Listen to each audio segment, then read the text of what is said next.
Researchers have created an antibiotic spider silk that heals wounds. After 5 years of work, scientists in the UK have found a way to create synthetic spider silk that's loaded with antibiotic properties and could help deliver drugs and close open wounds with a decreased risk of infection. The new material takes silk, which is synthesized from E. coli bacteria, and adheres molecules to its structure, infusing it with different substances that make for a better bandage. Our technique allows the rapid generation of biocompatible, mono or multifunctionalist silk structures for use in a wide range of applications, said corresponding author Neil Thomas, from the University of Nottingham. These will be particularly useful in the fields of tissue engineering and biomedicine. While it might seem odd, spider silk is actually a pretty incredible material when it comes to first aid. It's biocompatible, biodegradable, protein-based, and it isn't known to cause any sort of immune, inflammatory or allergic reactions. The team says, using spider silk as wound dressing goes all the way back to the time of the ancient Greeks and Romans, who used the material to dress the wounds of soldiers to stop bleeding.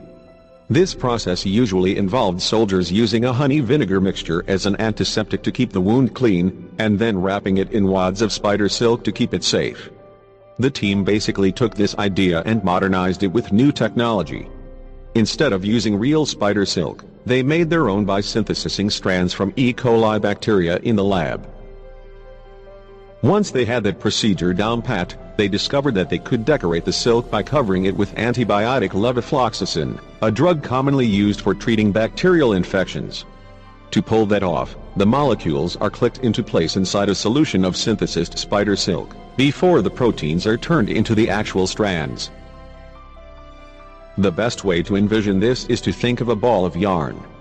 Before its individual strands, yarn is just a bunch of fibers. In that phase, before it is spun into strands, you can add extra materials or dyes. Then, when that's all done, you can make it into actual yarn with those added properties. The team is doing the exact same thing but on a much smaller, more scientific level by binding antibiotics to the raw materials needed to spin synthetic spider silk, creating an infusion of silk and antibiotics. The funny thing is that the team came together by chance. 5 years ago, the team's leaders, Neil Thomas and Sarah Goodacre, both from the University of Nottingham, met at an event when Goodacre prompted an audience to help her make spider silk. At the end of the session, Neil came up to me and said, "I think my group could make that," Goodacre recounts. He also suggested that there might be more interesting tweaks one could make so that the silk could be decorated with different, useful, compounds either permanently or which could be released over time due to a change in the acidity of the environment. From that moment on, the team worked together to come up with ways to make the spider silk, and the potential bandage of the future, eventually coming to the antibiotic-laced version of the material that they have today. It is likely that this paper is just the start of a very exciting range of studies using the new spider silk material, Goodacre said. The team's work has been published in Advanced Materials,